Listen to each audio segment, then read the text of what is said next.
untuk memilih baik parpol ataupun perorangan dengan imbalan uang.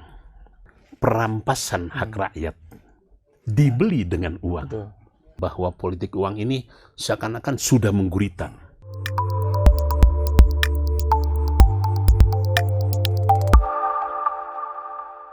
Kembali bersama saya Arif Permadwi dalam program Mata Lokal Memilih. Bersama saya sudah hadir Dr. Habib Syarif Muhammad Ali Idrus. Assalamualaikum. Waalaikumsalam, Kang Arif. Kita bertemu lagi ya. Alhamdulillah, ya betul. Nah, saudara-saudara, sahabat Tribun, Habib Syarif ini adalah ulama, Nahdlatul Ulama. Beliau juga tokoh pendidik. Siapa yang tidak kenal dengan Yayasan As-Salam yang legendaris di Kota Bandung, saya kira banyak sekali alumnusnya. Beliau juga tokoh senior Partai Kebangkitan Bangsa, partai politik yang didirikan oleh almarhum Abdurrahman Wahid, cucu pendiri NU Syekh Hasyim Asy'ari. Rahimahullah. Hari ini kita akan berbincang tentang politik uang barangkali, Ya, betul. Habib ya. Seperti yang kita tahu nih, apalagi menjelang mendekatnya Pilpres nih, politik uang terjadi di mana-mana. Ya. Habib melihatnya seperti apa? Ya. Jadi Kang Arif, fenomena politik uang nampaknya sudah semarak sedemikian rupa. Malah kita merasakan sebagai sesuatu yang sangat ironis. Sesuatu yang sangat memprihatinkan, dan ternyata tatkala dilakukan penelitian yang sifatnya global, ternyata marak di hampir semua penjuru dunia. Jadi politik uang ini tentunya terjadi pada saat pemilu. Ya. Kang Arif, kalau diizinkan saya ingin mengawali dari apa itu definisi politik uang.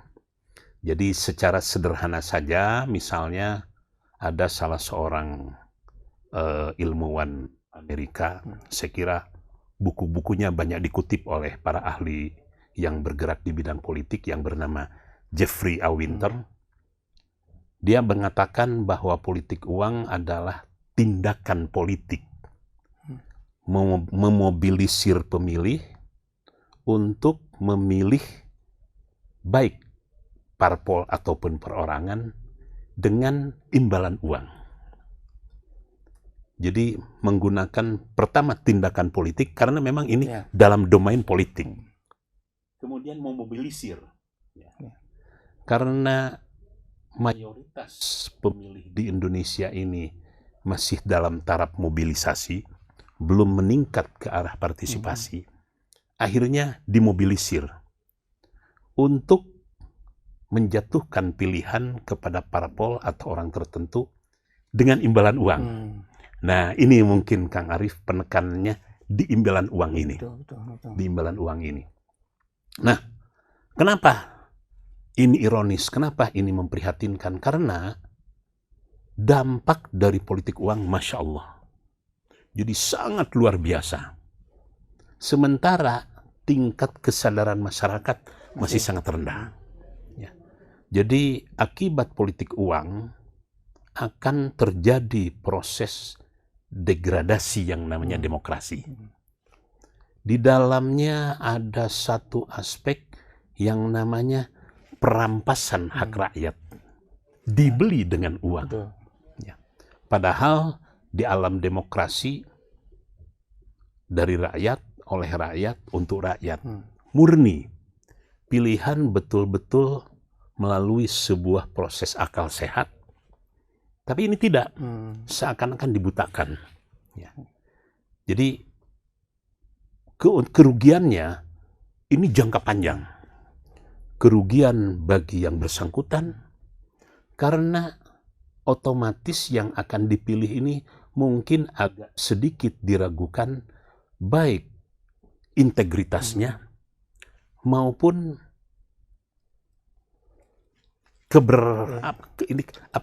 keahliannya, ya, keahliannya. Nah, untuk bangsa juga akan terjadi sebuah dampak yang luar biasa dalam jangka panjang. Ada yang mengatakan politik uang ini adalah mother corruption, betul, ibunya korupsi. Betul. Ya. Karena dari politik uang inilah nanti, misalnya, ada semacam asas yang itu sebetulnya sangat jelek, ya. Cost and reward, ya. Jadi apa yang dikeluarkan itu akan dijadikan sebagai sebuah perhitungan selama 5 tahun. Modal harus kembali. Iya, betul. Nah, untuk harus kembali, otomatis misalnya di sana sini akan terjadi kecurangan, akan terjadi markup proyek, akan terjadi korupsi dan sebagainya. Karena memang orang yang dipilihnya tidak memiliki integritas. Ya. Nah, kita telusuri lebih jauh, Kang Arief, kira-kira apa faktor-faktor yang menyebabkan terjadinya politik uang. Banyak sekali buku atau penelitian yang secara spesifik membahas tentang politik uang. Visipol Gajah Mada sempat melakukan penelitian, LIPI sempat melakukan penelitian, KPU juga sempat melakukan penelitian. Sedikitnya ada 5 aspek yang menyebabkan maraknya politik uang, sehingga sekarang ini di mata masyarakat seakan-akan itu sebagai sesuatu yang wajar. Malah untuk para pelaku politik, untuk politisi, malah itu yang mestinya sesuatu yang negatif malah menjadi wajib. Ya, menjadi biaya politik, menjadi biaya politik. Wajib politik, ya. Yang pertama, para ahli mengatakan bahwa faktor ekonomi itu cukup dominan. Kalau sekiranya tingkat ekonomi masyarakat sudah mulai naik, sehingga penghasilannya per tahun itu sekian dolar, itu sedikit banyak akan mengurangi yang namanya politik uang. Jadi ada sebuah kebutuhan ekonomi. Walaupun sebetulnya yang diterimanya itu hanya cukup untuk 2 atau 3 hari. Kang Arief, mungkin kalau boleh saya menceritakan, itu paling besar 500.000 lah. 500.000 itu hanya untuk 3-4 hari misalnya, ya. Tetapi kan dampaknya untuk 5 tahun. Ya. Ini yang pertama. Kemudian yang kedua, karena masih rendahnya latar belakang pendidikan mayoritas masyarakat. Jadi latar belakang pendidikan ini juga yang menyebabkan sehingga keputusannya ini tidak melalui sebuah proses perenungan yang dalam, yang jauh. Nah, kemudian yang ketiga, sesuatu yang tidak bisa dihindarkan, yang namanya pola hidup yang pragmatis. Sangat pragmatis. Kalau bahasa Sundanya mah bila kadar milih, lebih baik 500 daripada itu. Ya. Betul. Nah, ini pola pragmatis. Nah, kemudian yang keempat, lemahnya pengawasan dari pihak-pihak terkait. Bawaslu misalnya.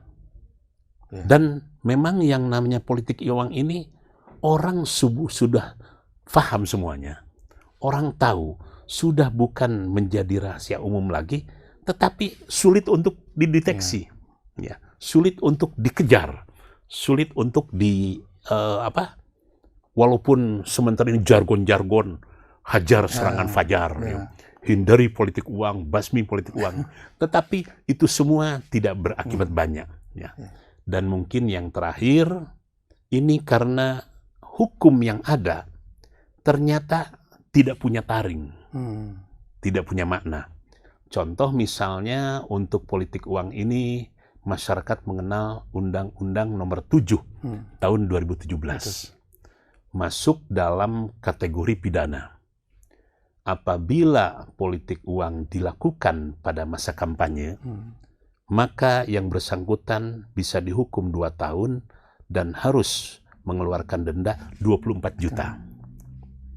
Apabila dilakukan pada masa tenang, itu bisa kena hukuman 4 tahun, denda 48 juta. Tapi berapa banyak tuh yang Nah, itu betul. yang dikenai hukuman Nah, pada itu? sementara ini saya belum mendengar. Nah, ini Habib, ini Ya. ini kan jadi seperti lingkaran setan. Betul. Ya. Jadi politik uang menimbulkan korupsi menimbulkan lapangan pekerjaan berkurang segala macam, sehingga penghasilan rakyat berkurang dan mereka terpaksa kembali lagi mengambil politik uang. Ini gimana nih cara memutus rantai ini? Jadi betul yang Kang Arif sampaikan bahwa politik uang ini seakan-akan sudah menggurita, sulit untuk bisa diputus. Ya. Bagaimana dan dari mana kita memutusnya? Sampai hari ini orang kebingungan. Karena hampir malah hasil penelitian terakhir 95%. 95%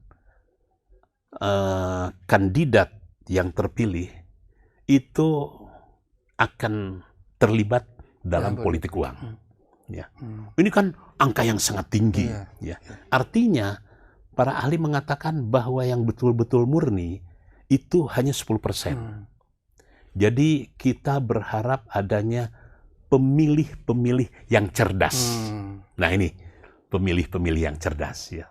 Jadi untuk bisa memotong, ya tentu saja perlu ada satu proses edukasi kepada masyarakat. Yang berkelanjutan. Yang berkelanjutan, betul. Proses edukasi yang berkelanjutan, perlu difahamkan bahwa makna sebuah pilihan itu konsekuensinya 5 tahun. Bahwa suara presiden dengan suara tukang beca sama. Satu sama. Ya. Nilainya sama. Nggak ada suara presiden karena dia presiden punya nilai 500. Nggak sama. Ya, sama. Nah, ini bahwa dampak negatif dari politik uang yang itu nampaknya kurang difahami oleh masyarakat sementara ini. Ya, akhirnya yang lahir-lahir seperti itu. Nah, misalnya kalau saya mengatakan, Kang Ari, politik uang ini yang pertama terstruktur, yang kedua sistematis, yang ketiga masif, yang keempat intens. Jadi nampaknya sesuatu yang sederhana kalau kita coba simpelkan. Tetapi di balik itu semua, Masya Allah, luar biasa. Terstruktur karena itu memang sudah menjadi bagian dari sebuah pemenangan. Baik parpol maupun perorangan. Sistematis, perhitungannya. Jadi geografisnya, kapan waktunya, berapa jumlahnya, mana daerah hijau, mana daerah kuning, mana daerah merah, sudah terpetakan sedemikian rupa. Betul-betul sistematis. Jadi ada yang namanya food buying, ada yang namanya food breaker, brokernya nanti, ada yang namanya politik uangnya itu sendiri. Atau sering disebut nanti itu korupsi politik. Korupsi politik. Nah, masif tadi sudah hampir semua ini itu. Jadi kalau ada yang mungkin sekarang ini masih berusaha murni hasil kerja keras tanpa embel-embel uang, itu persentase sangat kecil. Malah diketawakan orang. Kok masih ada ya? Nah ini kalau tadi dibilang 90-95% politikus terpengaruh terpapar politik uang, ini data dari mana nih Habib? Nah, betul. Ini sesuatu yang menarik ya. Jadi sebelum dari mana, Kang Arif, kita ingin lihat dulu jenis-jenis politik uang. Yang pertama ada yang memang membeli suara. Orangnya tidak turun ke bawah, tetapi tiba-tiba suaranya melejit. Ada orang yang turun ke bawah sampai 200 titik, tetapi hasilnya tidak signifikan. Ya. Jadi ada yang membeli suara, ada yang mengeluarkan uang, uang atau jasa. Ya. Kemudian yang ketiga ada yang mendanai kegiatan-kegiatan tertentu, apakah itu perlombaan bola voli, apakah itu penyediaan karpet untuk masjid, apakah itu sound system. Ada cerita lucu, Kang Arief, pada waktu 2019 kemarin. Jadi ada salah seorang kawan mencalonkan ya, di satu daerah di Sumedang, dia sumbang masjid dengan membelikan sound system. Ya, kalau tidak salah ada 15 masjid lah sound system. Tapi karena dia kalah, setelah penghitungan diambil lagi. Diambil lagi. Itu kan sesuatu cerita yang sangat unik gitu kan. Ya. Kemudian juga ada yang disebut club goods. Ya. Ini keuntungan bersama. Jadi si calon berusaha untuk mendapatkan dana yang berada di kementerian atau dinas tertentu. Nah, dia salurkan ke kegiatan-kegiatan sosial atau komunitas-komunitas sosial, dia mendapatkan fee. Nah, si komunitas sosial ini juga membackup dia pada saat pemilihan. Itu diistilahkan club goods. Ada juga yang disebut folk barrel project, ya, atau istilahnya proyek gentong babi. Yang dimaksud dengan proyek gentong babi begini, Kang Arief. Jadi kementerian-kementerian tertentu ada satu alokasi dana untuk masyarakat, ya, yang berdasarkan wilayah geografis. Jadi untuk Sumedang ada ini, ada ini. Contoh misalnya KIP, Kartu Indonesia Pendidikan. Ini biasanya dimanfaatkan oleh yang namanya calon-calon yang memang incumbent. Dia dekat dengan kementerian tertentu, dia coba cari informasi, dia salurkan ke masyarakat atas nama dia. Jadi misalnya ada sekolah tertentu datang, per anak dapat 1 juta dari KIP itu. Diklaim bahwa ini dari saya. Atau jasa dia. Atau jasa dia. Nah, otomatis orang tua dari anak-anak ini akan memilih, oh saya memilih dia karena anak saya per tahun dibantu 1 juta. Padahal itu dari KIP. Ada yang dari pedesaan, dana desa, ada dari dana sosial, ada dari mana. Nah, ini marak. Ya. Nah, jadi ada yang namanya ini, kemudian ada yang tadi ada asosiasi-asosiasi. Nah, untuk bisa mendapatkan itu ada minimal ada 3 kelompok. Yang pertama memang orang yang berduit, oligarki. Ya. Dia sengaja mengeluarkan sekian, maaf, untuk DPR pusat, Kang Arief, yang berkembang di masyarakat, itu rata-rata mengeluarkan uang antara 10 sampai 20 miliar. Kalau ada orang yang di bawah 10, itu menengah katanya. Ada yang memang mempersiapkan, ada orang yang mendanai. Ada departemen-departemen tertentu yang nanti kalau terpilih akan mendapatkan alokasi anggaran tertentu. Oh, Nah, bahkan ada. departemen ikut bermain. Oh, ada itu. Nanti udah ini, nanti ada yang disebut dana aspirasi dan sebagainya, ya. Ada yang memang di backup oleh partainya sendiri. Ya. Jadi partai-partai tertentu, Anda harus jadi di sini. Saya bantu Anda. Ya, ada yang full mungkin, ada yang 50%, ada yang 25%. Tergantung probability-nya. Kemungkinan Tapi menang ada atau take tidak. and give-nya pasti ya? Oh, pasti. Itu tidak terlepaskan. Tidak terlepaskan. Ada yang memang ya, misalnya kalau seperti saya kan nggak mungkin dari mana. Ya. Dan saya terus terang saja, jangan sampai value prostitution. Prostitusi nilai kan. Kita membeli, dan kalau dalam Islam itu ada satu istilah baku yang namanya arrosi wal murtasi. Ya. Suap menyuap. Suap menyuap. Teknisnya misalnya, Kang Arief, kalau saya menyampaikan begini kepada calon pemilih itu, kalau ada yang memberi uang, terima saja. Ya. Tetapi tatkala melakukan pilihan sesuai dengan hati nurani Anda. Harus cerdas. Bagaimana visinya, bagaimana misinya, bagaimana programnya, bagaimana riwayat hidupnya, bagaimana pola kehidupannya, bagaimana dengan masyarakat dan sebagainya. Artinya pemilih yang cerdas. Nah, kalau misalnya Anda menerima uang itu dan untuk memilih itu, 2 kali dosa Anda. Ya. Dosa menerima uangnya, dosa menentukan pilihannya, karena milihnya karena uang. Itulah yang disebut arrosi atau menyuap. Tapi kalau kita terima, anggap aja itu sedekah. Biarlah memilih yang lain. Nah, itu kan, ya. Itu sebuah ijtihad yang tentunya memerlukan satu kajian yang lebih jauh lah, Kang Arief ya. Kang Arief yang lebih jauh. Nah, uniknya, Kang Arief, proses politik uang ini ada fase-fasenya. Jadi yang pertama biasanya diberikan sebagai panjar atau uang muka di saat kampanye. Di saat kampanye, dia sudah mulai obral. Nah, sejak bulan Januari kemarin sudah marak, Kang Arief, di masyarakat. Ada yang dapat 100.000, ada yang dapat 200.000.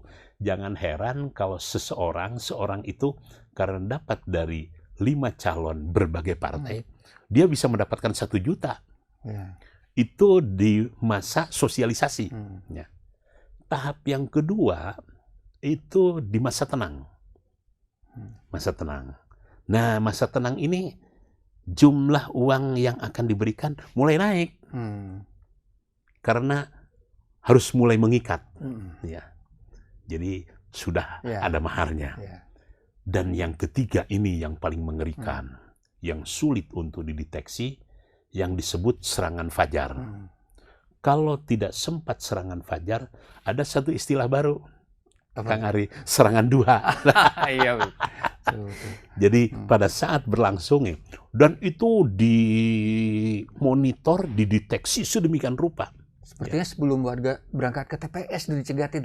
Nah, ada yang dicegat ke belum PTS, ada yang memasukkan amplop ke bawah pintu, ada yang selesai sholat isya diberi dan sebagainya. Fajar itu memang berkaitan dengan waktu. Waktunya waktu fajar, betul-betul fajar. Sekarang ini digemakan hajar serangan fajar. Tapi itu hanya jargon saja saya kira. Kesulitan di lapangan itu memang betul-betul. Ya, ini karena sistemnya memang sudah sedemikian rupa, memang cara satu-satunya adalah mengedukasi pemilih pada akhirnya. Mengedukasi pemilih.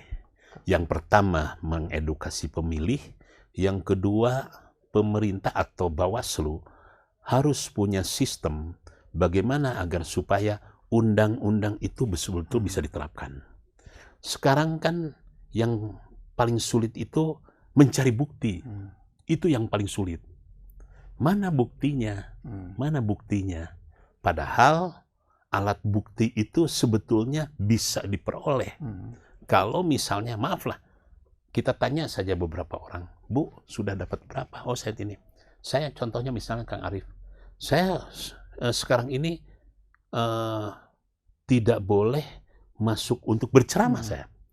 Tidak boleh masuk untuk berceramah ke suatu daerah karena daerah itu sudah di-booking oleh partai tertentu. Itu sudah mulai.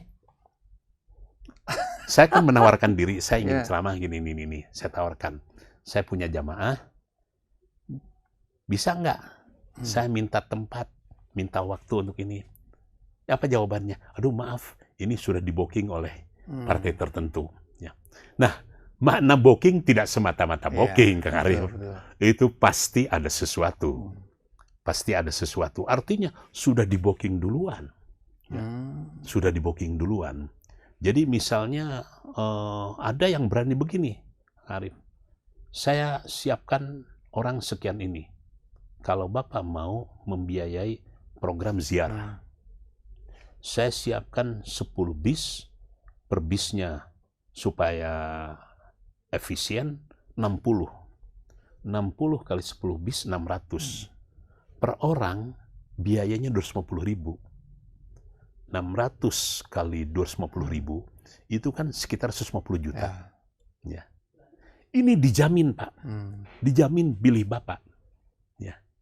Dijamin milih Bapak. Tapi kan itu kosnya tinggi. Untuk orang yang punya uang murah. 250. Ya. Tapi kan untuk orang seperti saya, dari mana saya mendapatkan? Hanya untuk bisa mendapatkan pemilih 600 per orang 250. Ya. Sebetulnya kalau kita korek 250.000 itu kalau dibagi 5 tahun kan. Per tahunnya kan hanya 50.000. Murah ya. Murah 50.000 sangat murah. Artinya rata-rata hanya 150.000. Tapi kita jangan lihat dari nominalnya, tapi dari efeknya yang cukup panjang itu tadi yang saya katakan. Nah, ini fenomena yang terjadi di masyarakat. Nah, ini tadi 95%. Ya. Nah, 95%. Ini saya tidak bisa menghindar dari pertanyaan ini. Di PKB ini seperti apa? Ya. Jadi IKB.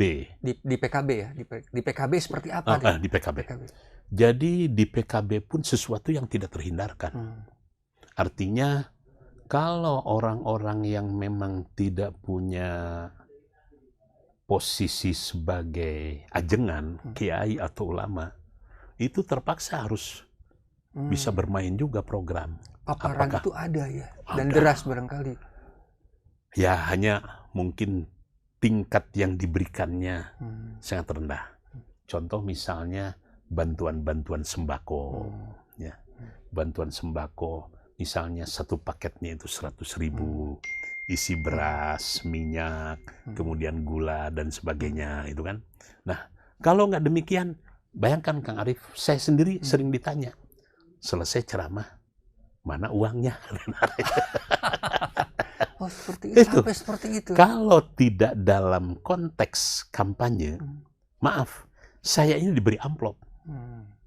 Ya, diberi amplop sebagai profesi sebenarnya, walaupun saya sampai hari ini tidak pernah berani menentukan tarif. Karena pesan almarhum, kalau kamu berani menentukan tarif, ilmumu tidak barokah. Ya. Nah, tetapi dalam kajian kita, tanya. Saya kan selalu bawa staf, 2 atau 3 orang yang mengabadikan kegiatan tersebut. Pak tadi tanya, mana katanya amplopnya? Malah yang lebih jauh, ada yang berani sampai menanyakan nominalnya, Kang Arief. Masa nggak ada amplop katanya. Yang lain isinya ada yang 200, ada yang 300. Masa ini cukup dengan senyum saja? Nah, itu. Ya, sampai seperti itu. Ya, jadi sampai seperti itu. Jadi Masya Allah Kang Arief, ini fenomena yang akan sangat merugikan yang namanya eksistensi demokrasi. Nggak tahu demokrasi kita ini nantinya akan menjadi demokrasi yang apa. Karena demokrasi tatkala sudah mulai diwarnai dengan sesuatu yang sangat transaksional, itu kesananya juga akan semuanya serba transaksi. Jadi kalau dari sisi agama sudah mulai tidak ada lagi yang namanya keikhlasan dan ketulusan. Ya. Ini kan menyangkut masa depan bangsa. Belum lagi akibatnya ke generasi muda. Jadi kalau saya melihat Kang Arief, ini pada hakikatnya pertempuran antara idealisme dan pragmatisme. Benarkah idealisme sudah tergusur sedemikian rupa? Sehingga yang muncul ke permukaan adalah warna pragmatisme. Nah, padahal walaupun bagaimana, idealisme ini sesuatu yang ditempatkan di luhur, di atas, sesuatu yang luhur, nilai, value. Nah, tatkala sudah pragmatisme kan sudah lain, ya sudah lain. Ini mungkin analisa saya berkaitan dengan politik uang. Nah, di Jawa Barat sendiri ini seberapa pragmatis masyarakatnya? Ya. Nah, Jawa Barat itu mungkin akan masuk provinsi yang terparah nomor sekian di Indonesia. Bisa nomor 2, bisa nomor 3 setelah DKI. Ya, setelah DKI. Kalau Jogja, Jawa Tengah, walaupun dari sisi latar belakang pendidikan mereka sederhana, tetapi masih ada satu himmah, masih ada satu idealisme. Ya. Karena mereka ada satu tipologi pemimpin yang tetap menjadi idolanya. Misalnya Kiai. Kata Kiai juga kan begitu, Kiai juga terima ujangan saja. Tapi dalam hal pilihan tentukan. pilih orang yang soleh misalnya. Nah itu Iya. masih ada. Ya. Nah Jawa Barat ini sudah agak repot. Ya. Jadi saya ingin coba cerita mungkin pengalaman saya 2019, Kang Arief, di tempat sendiri, di daerah pemilihan saya sendiri, yang mana orang-orangnya itu sudah sangat dekat, kekeluargaan sudah sangat tinggi, tiba-tiba dibom dengan serangan fajar. Jadi ada beberapa TPS yang tadinya saya prediksi, saya perkirakan di TPS ini saya bisa meraih sampai 70%. Tetapi begitu penghitungan, saya hanya memperoleh 15%. Saya kejar kan, karena orang-orangnya kenal saya semuanya. Bu, ibu kan anggota keluarga 32. Kok kenapa di TPS ini saya hanya memperoleh 12? Padahal ibu kan saya bantu selama ini sampai 20 tahun. Anaknya nikah, saya nikahkan, sunat. Menangis ibu itu. Maaf Pak Habib, katanya. Saya hanya berdua dengan suami saya. Anak-anak saya sudah tidak terkontrol lagi. Karena ada partai tertentu yang memberi kami 300.000. Habis kebaikan yang namanya 20 juta. Itulah yang kita tidak bisa memprediksi, jadi unpredictable. Sangat tidak bisa diprediksi yang namanya politik uang itu. Tetapi kita harus tetap bertekad. Karena dampak negatifnya itu lebih buruk, lebih banyak. Ya, lebih banyak. Bukan hanya upaya konkretnya apa nih Habib untuk apa setidaknya menekan persentase pragmatisme itu. Nah, itu. Jadi selama tingkat ekonomi bangsa ini masih seperti ini, nampaknya sulit. Ya. Jadi kalaupun ini baru sebatas berhayal kita, akan sampai kapan ini bisa diinikan? Ya tentu saja sebagai sebuah cita-cita tetap. Dengan kata lain, nampaknya masih memerlukan sebuah proses waktu yang cukup panjang. Nah, ini apa yang kemudian membuat Habib optimistis nih untuk maju, padahal sudah terlihat nih pragmatismenya sedemikian. Betul. Jadi saya mungkin 1-2 dari sekian ratus calon yang pertama saya tetap optimis karena saya mencoba membangun jaringan dari sebuah nilai keagamaan. Ada yang namanya ikhlas. Jadi ada satu sistem patronase, murid dan guru. Ya, murid dan guru. Nah, karena saya membina jamaah ini cukup lama, hampir 30-40 tahun, ya, artinya sudah sebagai keluarga besar. Insya Allah mungkin kalau bahasa kasarnya itu Pak Arief, insya Allah mereka tidak akan berkhianat. Jadi loyalitasnya insya Allah. Murid terhadap guru ya? Murid terhadap guru. Murid terhadap guru. Nah kemudian yang kedua, karena saya punya lembaga pendidikan, ya, anak-anaknya dididik di tempat saya, dan sementara ini saya mungkin lebih banyak menampilkan perilaku-perilaku yang meminimalisir sesuatu yang buruk. Ya. Kalau menggunakan kata soleh terlalu tinggi lah.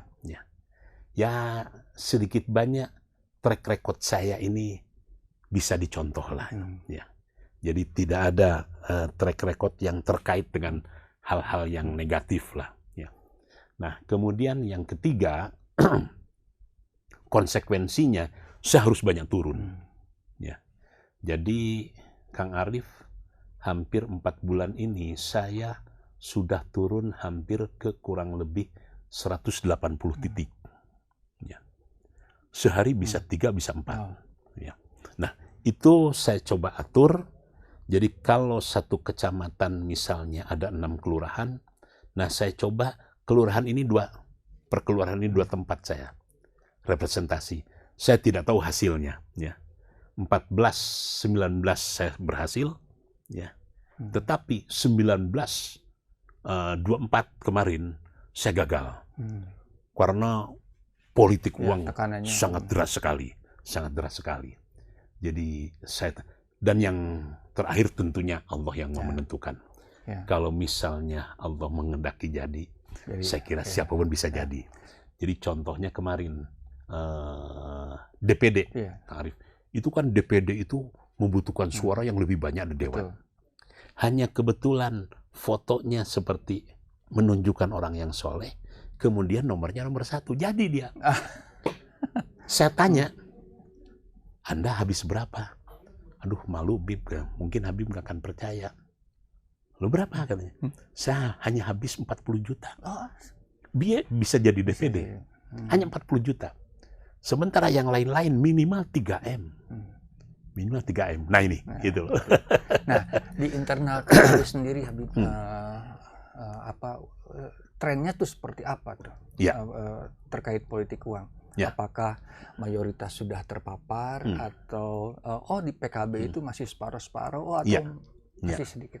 Jadi alhamdulillah PKB ini, jadi partai itu ada yang partai ideologis, PDI, PKB, PAN, itu partai-partai yang memang berangkat dari ideologi tertentu.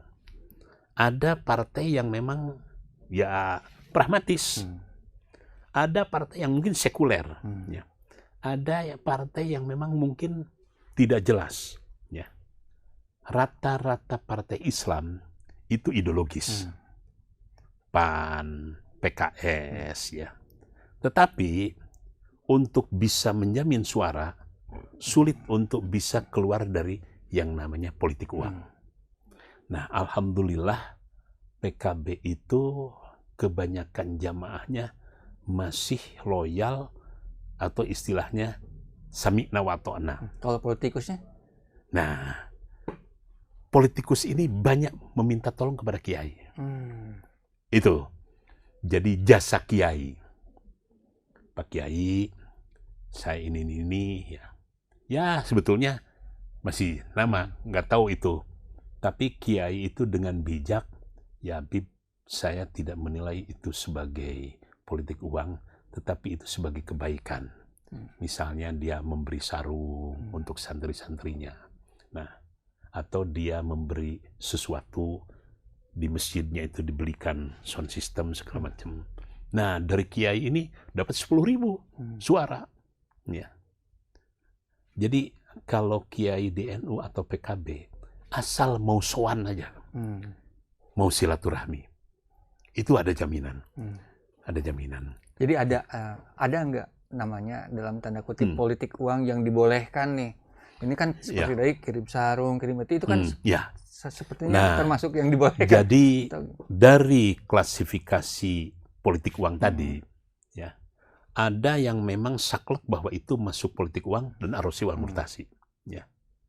Nah, ada yang masuknya ke hadiah gitu. Ke hadiah, nah itu hadiah atau hibah Jadi yang pertama, kalau si calon ini tidak mengatakan sesuatu bahwa pemberiannya itu betul-betul tulus, itu bisa dianggap sebagai hadiah.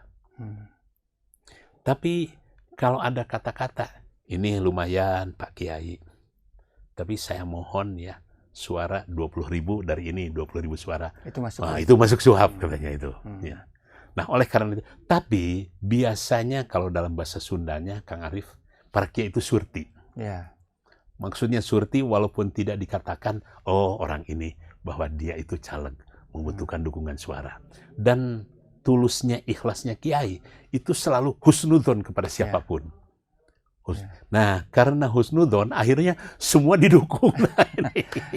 Yang lebih repot lagi Nah, di internal PKB nih apa upaya Habib untuk mengikis politik uang, terutama pada politikus mudanya yang sekarang mulai ikut juga berkiprah. Nah, jadi di PKB ada yang namanya Dewan Syuro. Dewan Syuro ini lebih banyak dalam domain hukum, syariat, dan mereka tidak terlalu jauh memasuki wilayah politik praktis, tetap menjalankan fungsinya sebagai sebagai tempat untuk memberikan saran.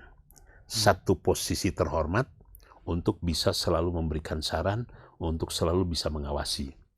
Nah, Dewan Syuro ini selalu mengingatkan, silahkan Anda ini tetapi jangan keluar dari rel syariat Islam. Itu selalu diupayakan. Jadi misalnya ada yang memang itu positif, jangan dilakukan, masuk dalam ruang lingkup suap tadi. Ada yang memang ditolerir, sebatas yang bisa ditolerir, tapi dengan niat tatkala Anda memberikan ikhlas. Jadi jangan ada embel-embel yang lainnya. Karena kalau dalam syariat ajaran, yang namanya ijab kabul itu sangat menentukan, Kang Arif. Kenapa pada saat ijab kabul pernikahan misalnya harus tersambung? Karena ijab kabul inilah yang menentukan yang tadinya haram menjadi halal. Nah ini, sama praktek uang di sana pun begitu. Kalau ijab kabulnya memang pemberian ini dalam rangka membeli suara, itu yang namanya suap, politik uang. Tetapi kalau tanpa embel-embel tidak ditentukan, misalnya begini kan, kalau politik uang, suara yang diharapkan 1.000, saya mengeluarkan 200.000 per orang. Nah, ada target 1.000. Nah, tapi kan kalau pemberian tidak, 1.000 kali 200.000 artinya orang tersebut mengeluarkan uang 200 juta. Jadi ada nilainya, ya, ada rasionya. Tapi kalau pemberian kan tidak. Saya memberi, pemberian saya tidak ditentukan oleh orang ini. Tidak seperti transaksi jual beli. Saya beli barang seharga 2 juta, saya sumbangkan ke pesantren, terserah pesantren mau apa-apa-apa-apa-nya. Dan saya tidak meminta target. Tapi si kiai akan dengan surti, akan dengan bijak, dengan wise-nya, dia paham, oh ini orang sudah berbuat baik, harus kita dukung. Nah, jadi kalau kita tarik antara suap, antara politik uang dengan hadiah ini, aduh benangnya tipis sekali. Tipis sekali. Oke. Nah, itu ya. PKB dan Nahdlatul Ulama itu dua hal yang berlainan. Ya, betul. Tetapi keduanya tidak bisa dipisahkan. Ya, betul. Seberapa support nih, seberapa besar nih NU terhadap PKB hari-hari ini? Ya, betul. Jadi yang pertama mungkin Kang Arif yang perlu dijelaskan bahwa PKB dilahirkan dari NU. Itu sesuatu yang tidak ternafikan, ya, tidak terbantahkan. Nah, antara NU dan PKB ini tergantung pimpinan pusatnya. Ada satu era di mana antara PKB dengan NU sulit untuk dipisahkan. Tidak ada garis pemisah. Orang ini NU tetapi perilakunya PKB. Sebaliknya dia aktivis PKB tapi perilakunya lebih NU daripada orang NU. Misalnya kan. Ada masa-masa seperti itu. Misalnya pada masa Gus Dur, hampir semua personil pengurus PBNU itu terlibat di politik. Ya. Mungkin persentasenya ketika itu hanya 20 atau 30%. Ya. Pergantian pada masa Pak Hasyim Muzadi misalnya, setelah Gus Dur. Nah, Pak Hasyim Muzadi ada terlibat di PBNU, tetapi tidak membatasi hanya kepada PKB saja. Ya. Ada adagium NU tidak kemana-mana, tapi ada di mana-mana. Misalnya itu. Ya. Tidak kemana-mana, ada di mana-mana. Nah, fenomena yang terakhir ini yang unik, Kang Arif ya. Jadi antara kepemimpinan Yahya Khalil Saqaf dengan Muhaimin, saya tidak tahu persis. Nampaknya ada persoalan-persoalan pribadi yang dibawa ke lembaga. Bagusnya Muhaimin nampaknya mengambil sikap silent, mengambil sikap lebih low profile, tidak terlalu emosional. Tetapi PBNU sampai berulang kali, sehingga masyarakat bertanya, ini ada apa? Betul. Ini ada apa sebetulnya? Ya.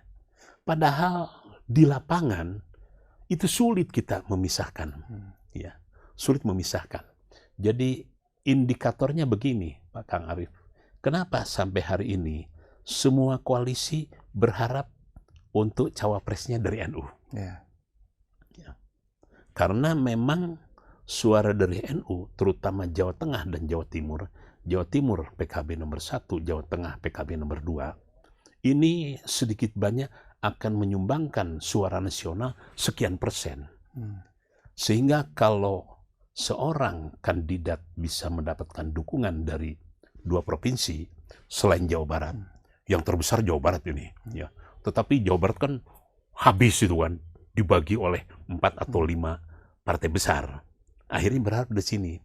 Nah, itu sesuatu yang tidak bisa dinafikan, ya. Karena warga NU sendiri, loh, aspirasi saya kan diakomodir di PKB. Nah itu, ya. Walaupun, maaf Kang Arief, warga NU itu warga yang sangat cair. Ya. Sangat cair sekali. Di PDI ada, di Golkar ada, di ini ada, sangat cair ya. Tetapi dari sekian yang ini, yang cair, masih ada yang memang menunjukkan komitmennya yang cukup tinggi kepada PKB. Oke, saya mau beralih sedikit ke hal yang baru-baru ini nih, pencawapresan Ya, betul. Muhaimin Iskandar Caimin nih dengan Anies Baswedan yang penuh drama nih. Ya, betul. Nah ini Habib melihatnya bagaimana nih? Ya. Jadi itu di luar perkiraan, di luar prediksi semua orang. Termasuk orang-orang PKB pun terkaget-kaget. Ya. Artinya saya sementara ini cukup dekat dengan orang-orang lingkaran utama ya. Kok bisa gitu? Yang pertama, waktunya sangat singkat. Yang kedua, pilihannya kepada Anies ya. Yang ketiga, ada sebuah keberanian untuk bisa melewati atau melangkahi beberapa posisi-posisi yang itu biasanya dijadikan sebagai sumber nasihat. Ya. Waktunya itu kan hanya 3 hari. Saya maklum untuk seorang Muhaimin itu hampir 1 tahun 18 hari ya dibiarkan dalam posisi ketidakjelasan. Jadi kalau informasi yang saya terima, Kang Arief, Muhaimin beberapa kali mendesak Prabowo. Kapan dideklarasikan? Kapan dideklarasikan? Wajar seorang Muhaimin yang merintis untuk terbangunnya koalisi sejak awal 12 bulan. Nah, tiba-tiba di 9 bulan terakhir mulailah masuk yang lain, masuk partai lain, kemudian masuk informasi yang lain, sehingga Muhaimin sendiri ragu. Nampaknya Prabowo tidak ada keberanian untuk menentukan pilihan wapres. Ya. Nah, tambah lagi yang lain-lain. Tunggu keputusan MK. 40 menjadi 35 dan sebagainya. Betul. Nah, karena tidak ada ini, puncaknya pada saat menyampaikan nama koalisi. Ya. Jadi koalisi maju pada saat ulang tahun PAN. Ya. Wah, kok saya sebagai orang yang selama 12 bulan lebih bersama-sama, kok tidak diajak rembukan? Dalam pandangan seorang Muhaimin, bukan hanya nama, tapi di balik nama itu. Artinya kan ada sebuah prosedur yang mestinya secara etis harus dilewati. Tapi ini kan diloncati kan begitu saja. Udah nggak bisa inilah. Ya. Nah, tiba-tiba kelompok perubahan Surya Paloh CS sudah tidak bisa menahan diri lagi untuk bisa menolak AHY. Ya. Kan sudah mulai sama. Ya. Kalau Muhaimin ke Prabowo, nah AHY ke Nasdem. ke Surya Paloh. Ya. Sama dua-duanya. Nah, daripada diputuskan tidak ini, ya, tidak jelas dan sebagainya, Surya Paloh sangat menghitung, kalkulasinya tinggi. Kalau sampai Demokrat keluar, artinya quorum tidak akan memenuhi, ya. Threshold-nya tidak akan tercapai, yang 20% tidak bisa mencalonkan. Nah, coba kontak Muhaimin. Nah, kontak Muhaimin, ternyata ini bergayung, sambut bergayung, ya. Gayung bersambut. Ya, ini nih. Jadi, nah, kemudian itu yang kedua tadi. Muhaimin cukup beberapa orang saja yang ditanya, kira-kira gimana probability-nya? Gimana kira-kira peluangnya? Gimana kira-kira kemungkinannya? Bisa nggak dalam waktu yang singkat, hanya 1 hari kontak ulama-ulama kunci, tokoh-tokoh kunci, ya. Dan tentu saja memperhitungkan dampaknya juga, ya, dampaknya. Ya, udah. Akhirnya jadi. Akhirnya jadi.